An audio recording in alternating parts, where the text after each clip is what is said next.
Do you use keyboard shortcuts? Some, yes. I do use some. I recently think about wanting to know keyboard shortcuts, and then I look them up and I can never remember anything. Have you ever in your life had like a cheat sheet printed out and like on the wall next to your computer? No, I still go to Google for it. I actually had a shirt at one point with a bunch of Unix, it was terminal stuff on it, written upside down and backwards, so you could look down at your shirt and read the shortcut off of the shirt. Only when programming did I ever develop all the shortcuts. But even then, I couldn't consciously tell you what they were. It was all muscle memory. Yeah. Hey everybody, it's the Data-Driven Marketer, sponsored by NetWise. I'm Adam. I'm Brian. And I'm Nick. Welcome back for another hang in the data basement. Thanks for joining us. And special thanks to our guest this week, Nick Rishwain, who is the VP of Biz Dev at experts.com. That's right. Thanks for having me. From a marketing standpoint, has a badass URL. Like, I want to know how much that cost and or how long ago did someone buy it? If you have it now. That's fair. Yeah. It was bought in 94. Wow. So probably at a reasonable price. At a reasonable price. Yeah. And in its current form, was relaunched in 2000. So even still, yeah, it's a great domain name for sure, and it's served us well. Well, awesome, man. Thanks again for joining us on here. Nick is a marketer by trade, but also a good friend from many previous startup sort of interactions in the legal tech space, stuff like that.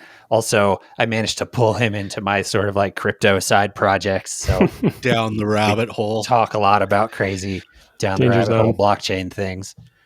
But yeah, today we're here to talk about the day job. Yeah. Do you want to tell us a little bit about kind of your role at Experts and then kind of how you got there and your background, et cetera? So I was actually working in local government before Experts. I had a law degree. They were looking for somebody, preferably, JD preferred type of position, which I had, and I was looking to get out of government and preferably go to private sector, because I didn't think I'd have any skills left if I spent another 5 years in government, which I think was probably accurate. And experts.com is an online marketing platform for primarily expert witnesses and consultants.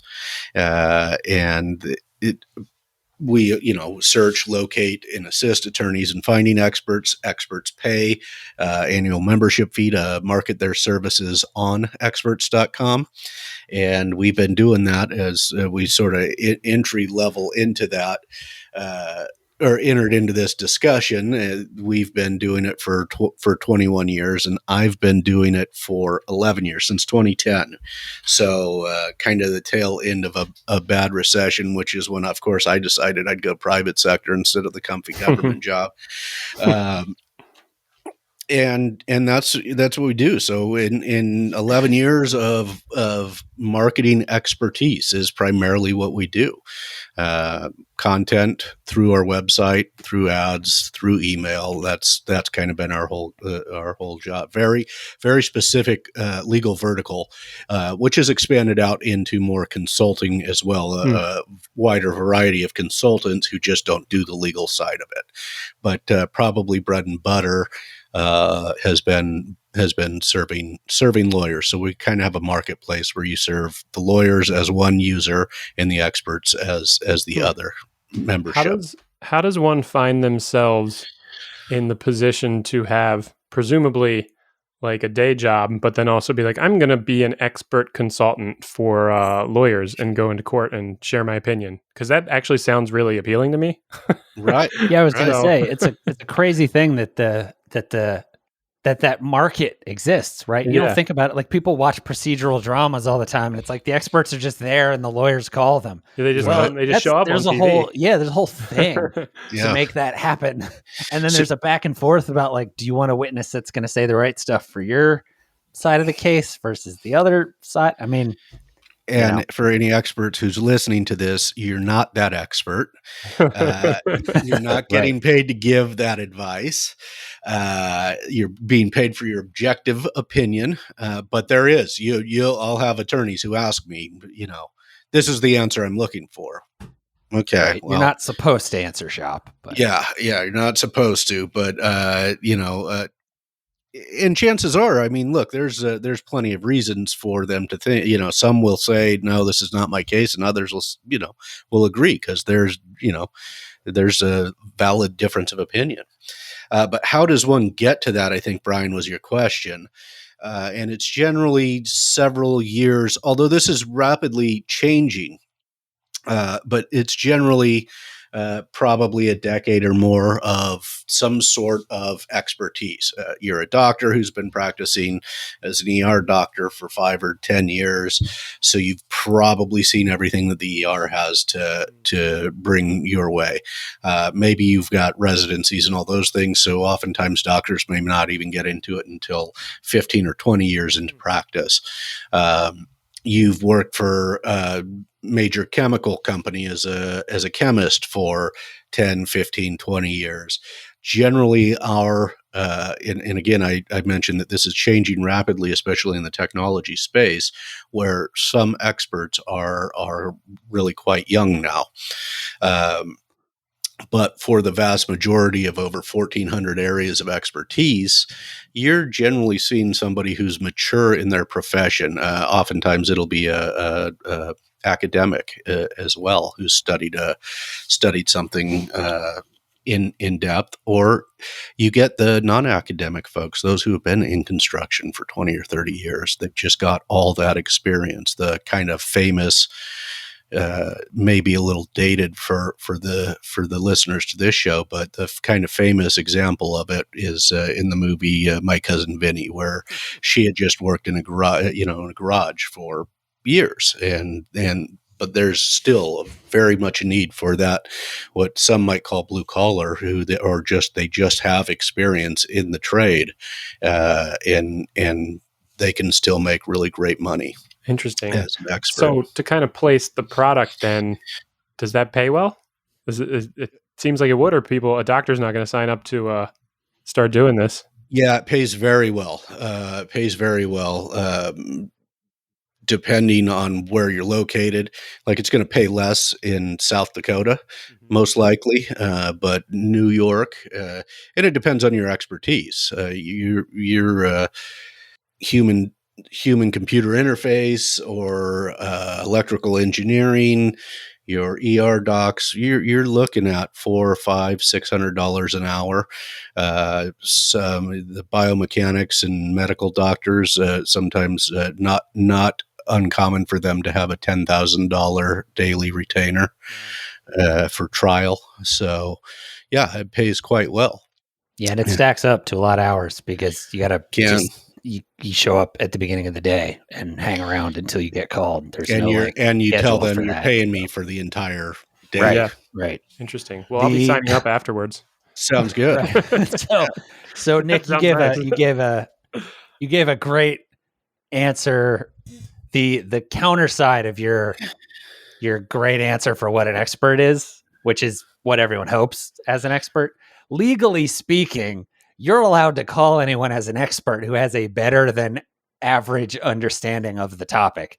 And then you ask them a bunch of questions to establish that. Qualify it. So you got to actually be a pretty low bar. Yeah. So it can actually sometimes be a stunningly low bar. This really sadly depends on the judge, who is technically the gatekeeper of this. And you'll see it. In fact, we've had on the professional Twitter account, I've posted a variety of recent ones where they have sent the case back to the trial courts because they didn't do a good job of qualifying the expert. Right. Interesting.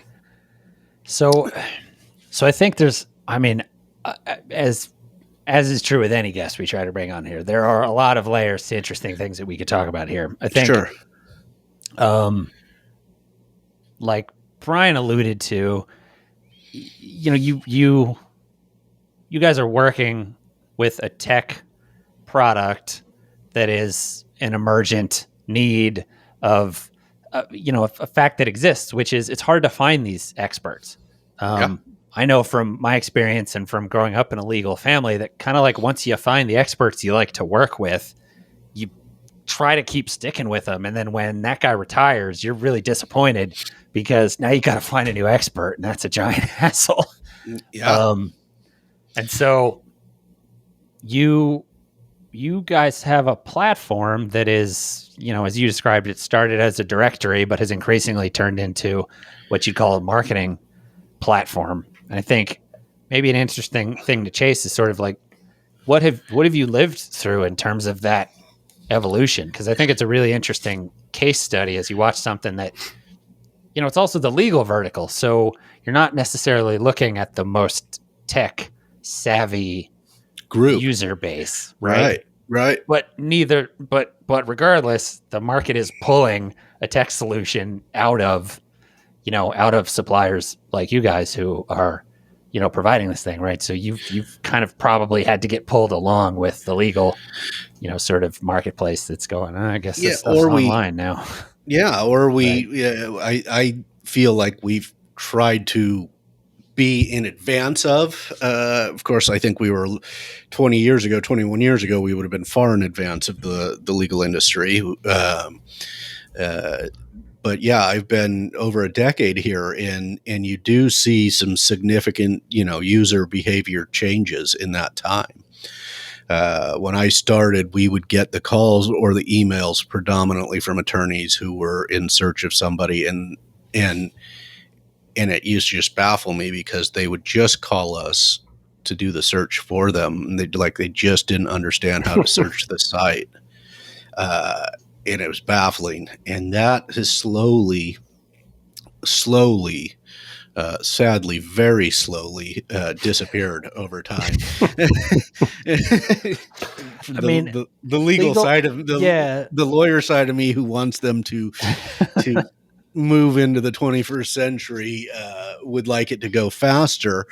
And some of this is we are a stark contrast to the way they used to locate experts. And we're not the only ones who do this. We think we do it better than most, but it used to be that you would pick up the phone and call a broker who would then add a markup to every single billable hour.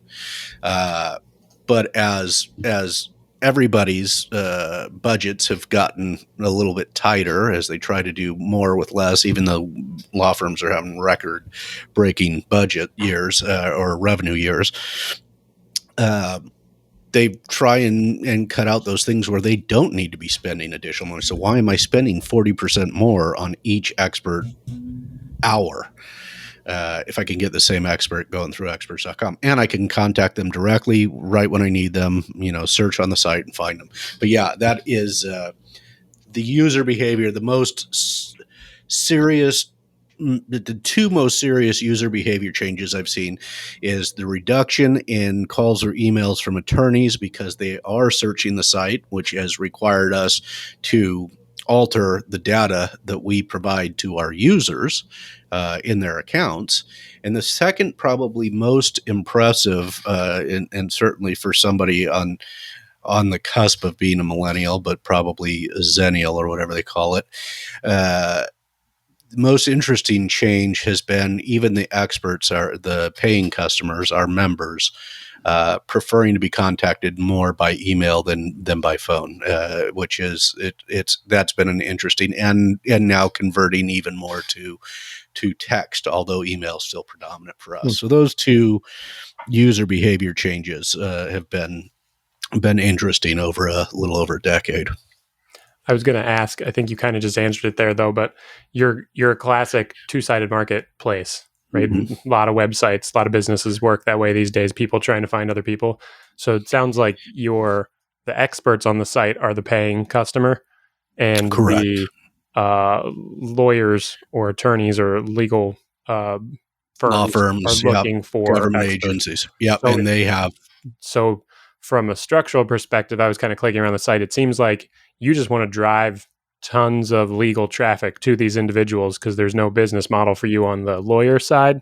The business model is for these people to pay for leads, essentially, right? They're paying you for lead gen. They're paying us for lead gen or contact, referrals, essentially, they're paying us so that others can find them. So that's lead gen, I guess, if you want to break it down to that. They are paying us to help give them a better presence online. Some who have no website even today, and some younger folks who have no website, which is I don't want to maintain a website because I'm an ER doctor and I don't have time to maintain a website. So Right. I'm going to put myself out on the internet through somebody who's reputable. But yeah, that is it. There are ways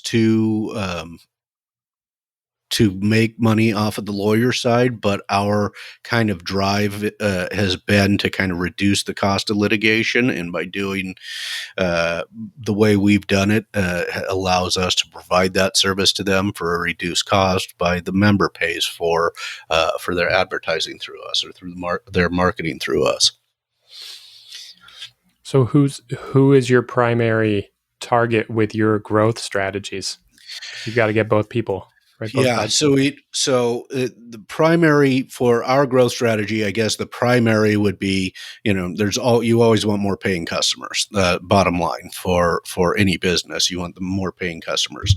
There is an opportunity for you to do that with the lawyers, but we found that predominantly, even in the AmLaw 100s, they want to do that research themselves and not cost the firm that money.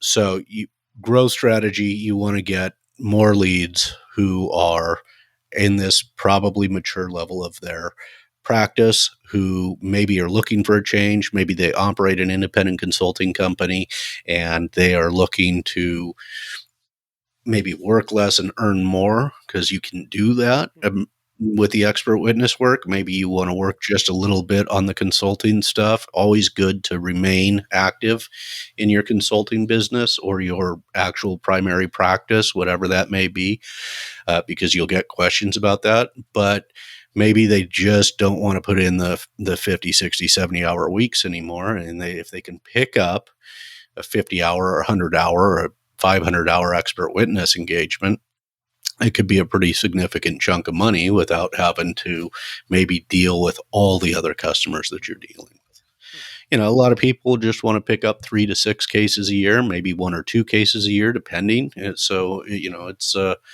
it can be a stream of income or it can be a full-time business. Certainly the full-time business there of expert witnessing can come back to bite you, as Adam kind of alluded to, that this will come back to bite you if you're not still have your hands active in whatever industry. Yeah, that makes a lot of sense.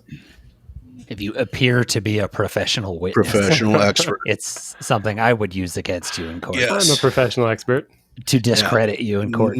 I haven't been in a surgical room in 30 years, and I have no idea what robotics they're using in those. It's not the job title I'm going to really buy when you hand me your business card. I'm a professional expert.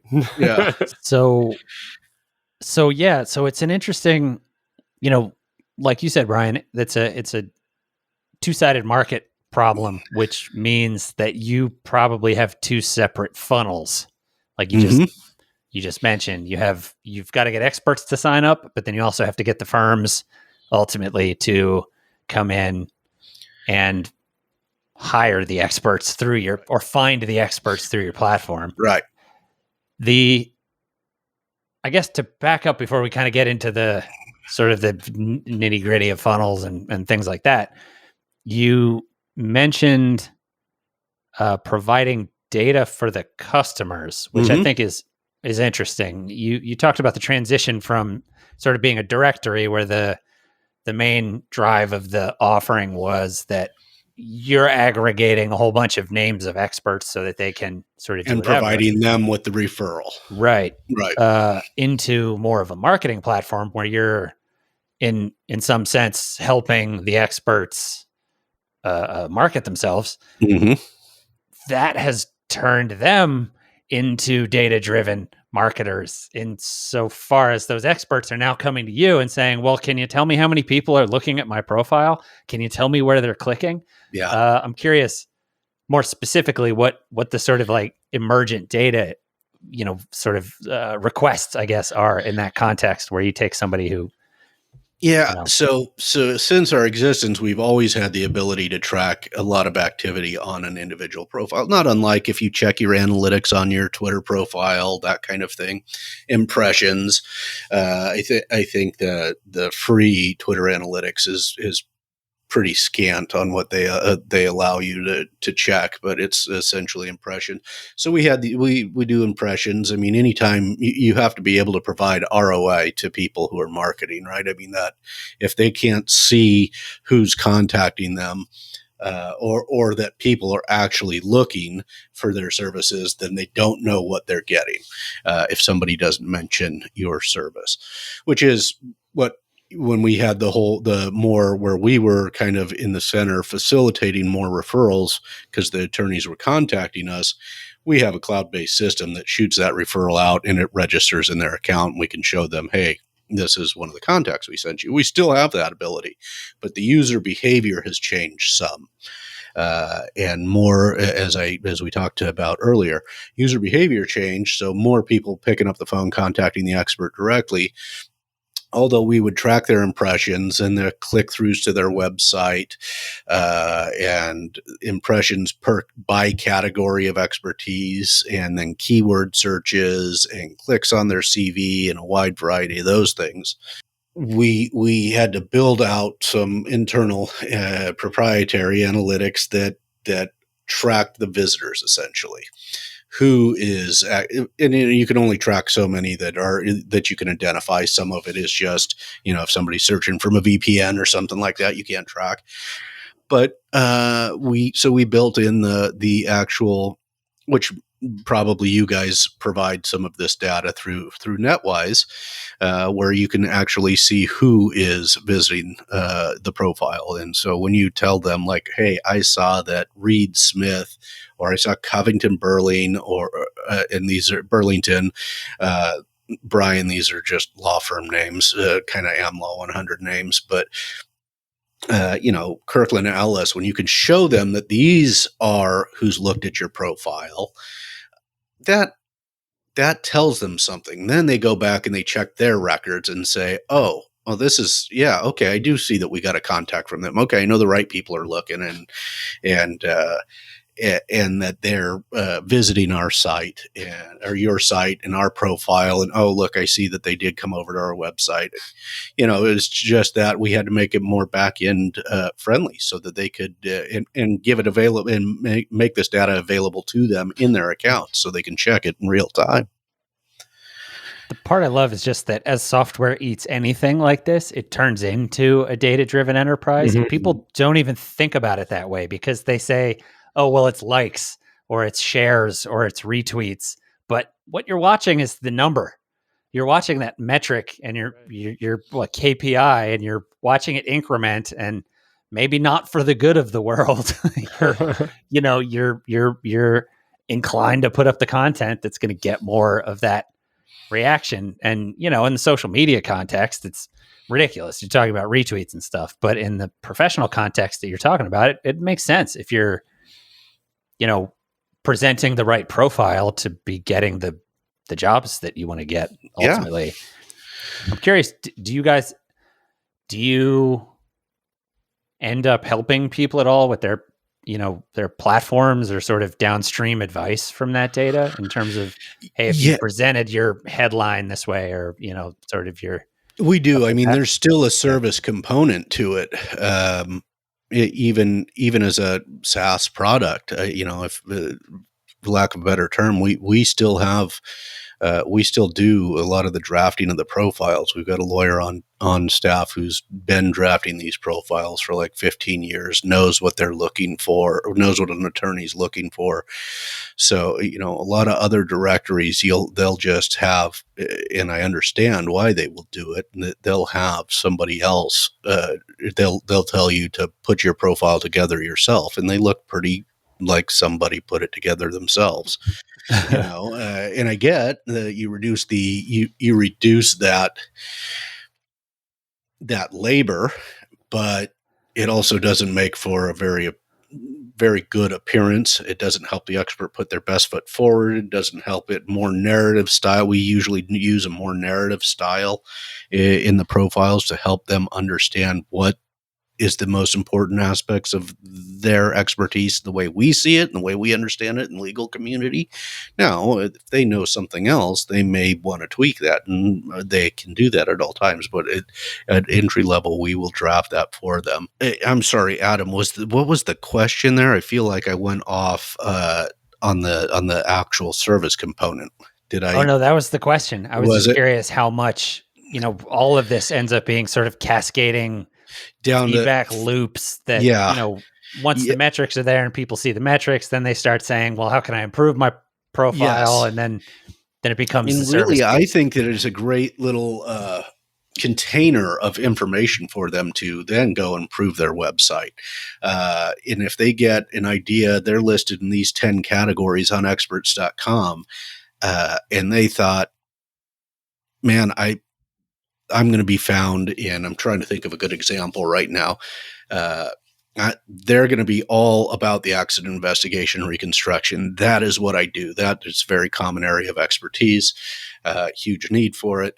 That's where they're going to be looking for me, for my expertise. And then you find out, based on your categories, that look, the predominant searches are coming to your profile in biomechanics. Well, that's good information for you to have for your own website. Mm-hmm. Maybe that's really good information for you to start thinking about where you want to write your articles that appear on experts.com, because you've got now some details that you didn't otherwise have. And if they're coming to, maybe they want that black box data out of the car, and that's where they're not interested about having you, figure out how many feet it was from the curb and how many feet it was from the median, but they're interested in the black box data. And you're getting most activity there. Well, then you probably want to push your marketing on black box data. Maybe you want to get some blog posts up on your website, have some separate content over on experts.com, so that you're not, competing, having non-canonical, information on two different sites, and blast this, because now that's where people who are legally thinking are looking for your expertise. So yeah, there is downstream from that. We have this conversation with members. We don't actually do that downstream for them on their websites, but I try and drive it home any chance I can. Like, look at all this data now. Think of what you can do with this data to better market your services overall. You now know how people are looking at your expertise. Right. So that's actually a great segue to the bit about sort of the marketing side of everything that you work on. And what you just alluded to is the part where you need to bring people in to find the experts. And that means that you're ultimately marketing yourself as a good place to find experts, but then also marketing the experts, because you have this again, it's like, this marketing is so complicated now. Mm-hmm. The best way to market your product is to do a thing that, if anyone follows you on LinkedIn or Twitter, will see you doing on a regular basis, which is publishing articles, co-written or primarily written by the experts on a topic related to their expertise, that's published through the platform. And so it's not just about plop them in a directory and then they're everywhere, right? Like, you're out there deploying some sort of best practice, marketing strategies on behalf of the people that sign up as well. Mm-hmm. Same thing, like you said, it's not just list black box expertise on the on your profile, it's also, Right. well, we could help you write an article about that, and that would raise your And your SEO, essentially, like profile for that kind of stuff. it's SEM, whatever. so amazing. So this is one of those scary, fun things to talk about when you have a domain name like experts.com. Like, if they, like, probably 8 times out of 10, if they write an article with a decent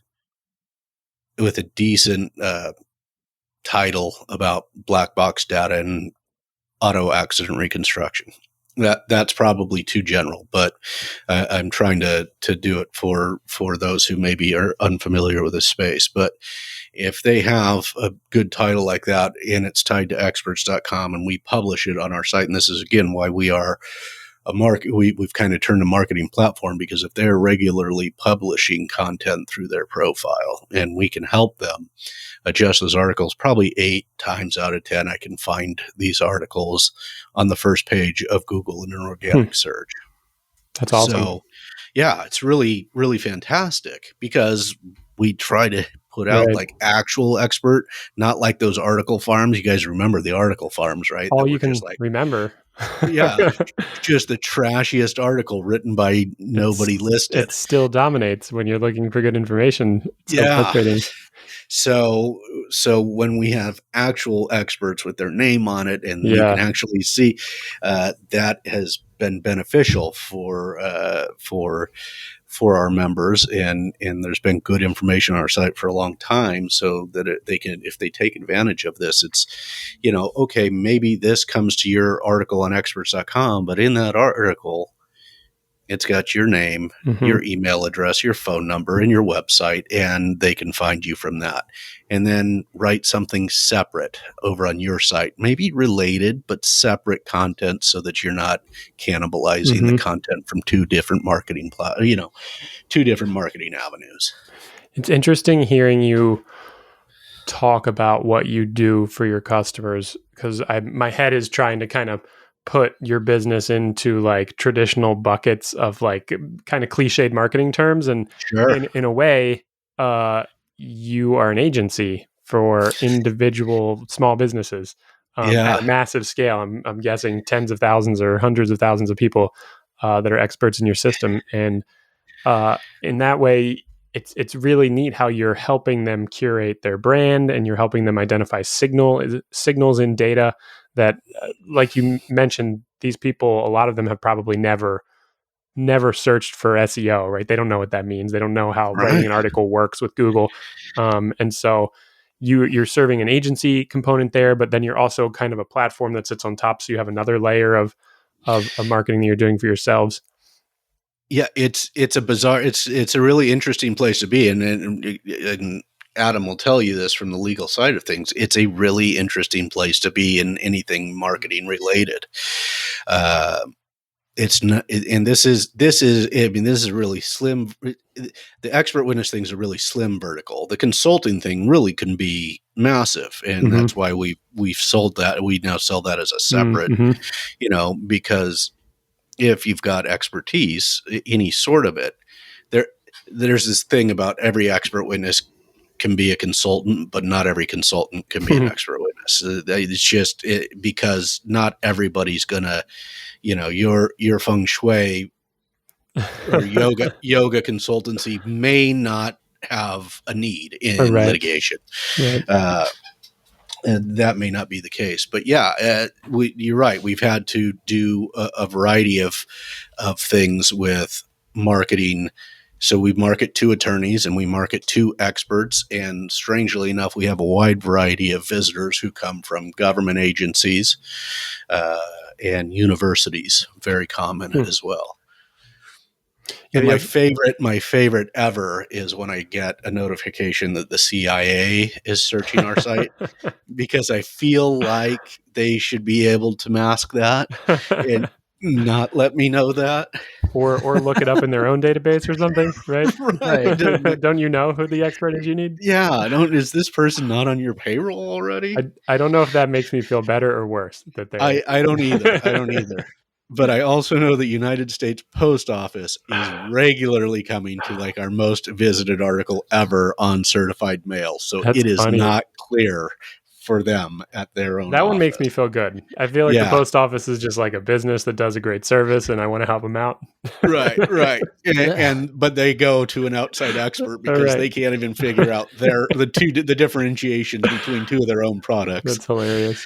The other piece here that's really interesting from a data perspective is how, I mean, this is the nature of computers, right? But everything ultimately breaks down to an information like structure and retrieval problem, and then an Mhm. information exposure and like an education component, right? And you've got the side where you're working with your expert customers to help them identify what like content, what conceptual buckets do you go into, what information that's relevant from like your CV or articles that you've written, kind of feed that, and then you on the other side trying to reach the customers who you're bringing in for them, you're having to expose that information, right? And using all the tricks and tactics of SEO and SEM and teaching them how to analyze that data.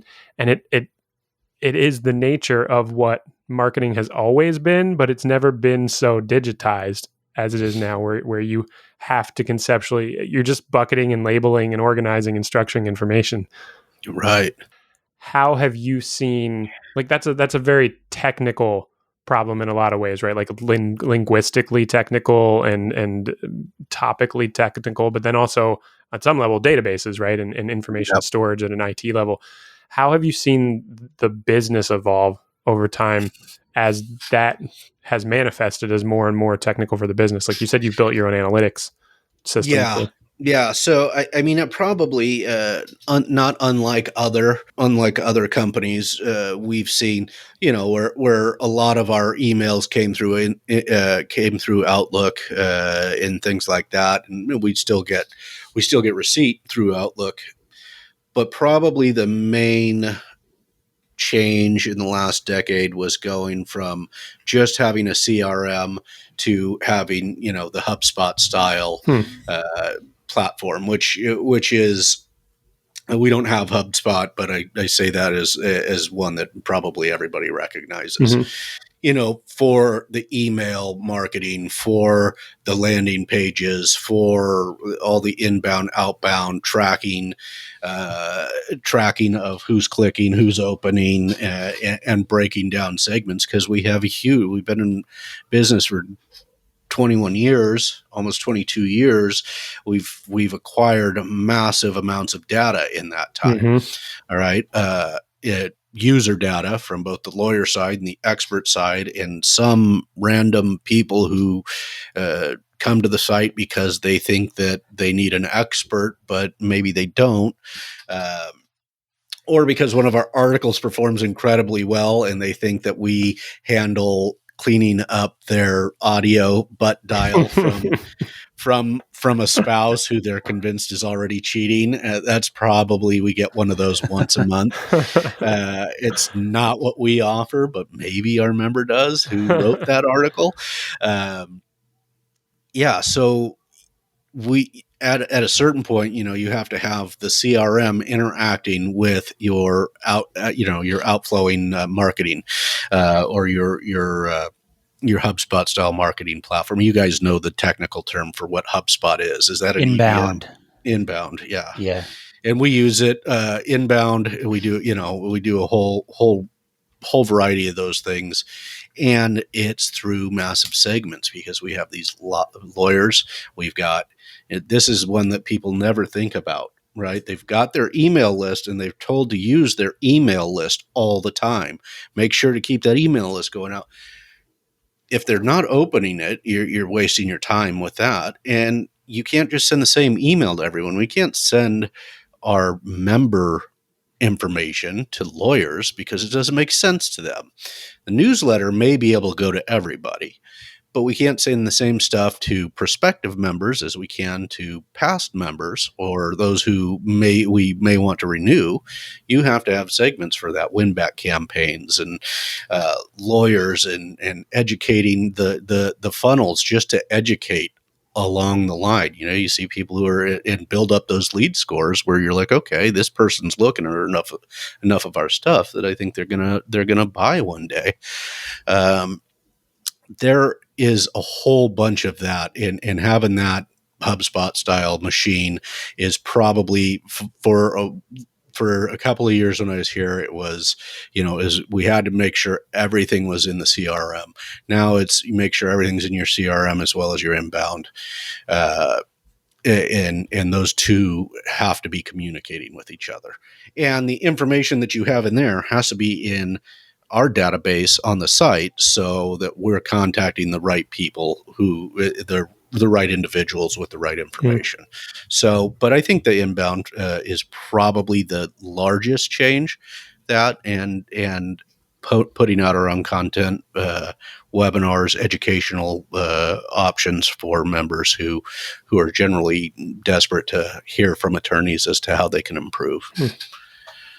So I think that actually gets to maybe a good place to start wrapping up, which kind of my last question was, we've talked a lot about organic stuff, and I'm curious, just from sort of a top-down view, like what your media mix is basically when it comes to, because compared to what we deal with at NetWise, we may never reach the domain authority that experts.com is going to have, right? So I'm curious what the breakdown ends up being between sort of the, traditional paid, make sure you're in front of people awareness stuff versus really being able to go in hard on the SEO type stuff and kind of the organic, and like you were saying, all the nurture cycles and stuff that are kind of after the top of funnel programmatic, whatever stuff. So, yeah. So this probably differentiates from the MarTech kind of background that you guys have, where you see a much broader variety of marketing and businesses than I do. I see a huge variety of businesses as far as expertise, but the expertise that they're marketing is all very much similar, or what they're trying to achieve is all very much similar. The ends they're trying to achieve. So I'd say that for a hands down, we could not do what we do without that email marketing. Without email marketing, I mean, that's where the sales are done. Period. These days, social has led to some sales. Social has been good for brand name, brand authority, visibility, interaction with customers, but without a doubt, are the primary thing to driving new customers and new users on the legal side is email. That's where this particular vertical lives. That's where probably most of the experts live. They are still in that space, and they kind of do their day-to-day through email. So that is predominantly our focus. But then SEO, we certainly do that. Probably less necessary for us because of our organic ranking than for some people with less notable domains. But still a necessity. Had really great branding. Pre-pandemic, I used to love the results we were getting from Facebook ads. Surprisingly, in being able to track those pixels and retarget users through Facebook ads. So, not that I noticed that we closed huge sales through Facebook ads, but there was more data to be found. Find out who's clicking over, find out who's interested in that article. Is it our target audience? And that honestly, Facebook ads, much like Google ads or Bing ads, which I know you guys are laughing that I even mentioned Bing ads. They're probably laughing. Number two. Yeah. It's out there. It's out there. Well, number three, if you count YouTube as a search engine. Right. But, predominantly it would start with email, and then we spend our time down. Pre-pandemic, I was doing way more Facebook ads than I've been doing recently. I won't even talk about LinkedIn ads because their ad managers is such a piece of shit that I can't stand it. Even though it should be the place for us to be doing our ads. It's just so awful. Poor LinkedIn. I have a lot to say Microsoft about LinkedIn. buys things. Yeah. But I think what's interesting, and this literally came up in a meeting earlier today that Brian and I were on as we're working out sort of, scaling our marketing machine and talking about metrics and stuff.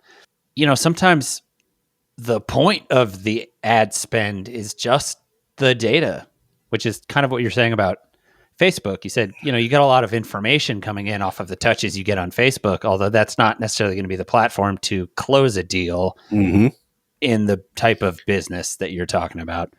And that sort of creates an interesting thing where, if you're trying to justify an ad spend, for example, there may not be a concrete link between that and sort of funnel analysis through to like an ROI indicator, as directly as some people might want. And so it kind of gets to that space that we also like to talk about on here, which is as much as we can make stuff data-driven, sometimes you're putting the ad money in just to get some more data on that user so you can direct them to other places in the funnel. But you may never be able to say that dollar that we spent on Facebook is the reason we got that customer. Right. And so, it things get simultaneously more concrete and less concrete as you start to pull more data into the system. So, but there is the overall, and as Adam knows, I think of myself as a little bit of like a friendly troll, and and there is the fun, high profile trial taking place where maybe I geofence near or not on Facebook ads, but maybe I geofence somewhere near because there's going to be the courthouse and I blast them with how to get expert witnesses, or I post just an article by one of our members that's a forensic related article, and I drive it within a mile of where the courthouse is just to see. Yeah. Just to see. By the way, yeah, you're following this Holmes case, right, kind of thing, right? And I haven't done that in a while. In fact, some lawyers got in trouble for that. But I wouldn't normally sell something that way, but I might put a relevant article within that area just to see what I might get out of that. Yep. So many interesting avenues to inform people these days. Unfortunately, we're out of time for this particular discussion. Nick, thanks for joining us. This is great. My pleasure. Thanks for sharing everything. On a different use case. So other than experts.com, where can people find you? At experts.com VP on Twitter. I have the two Twitter accounts, and at Nick J Rishwain on Twitter. So one belongs to the company, and if I'm not the VP, somebody else will. So we sort of built it out that way.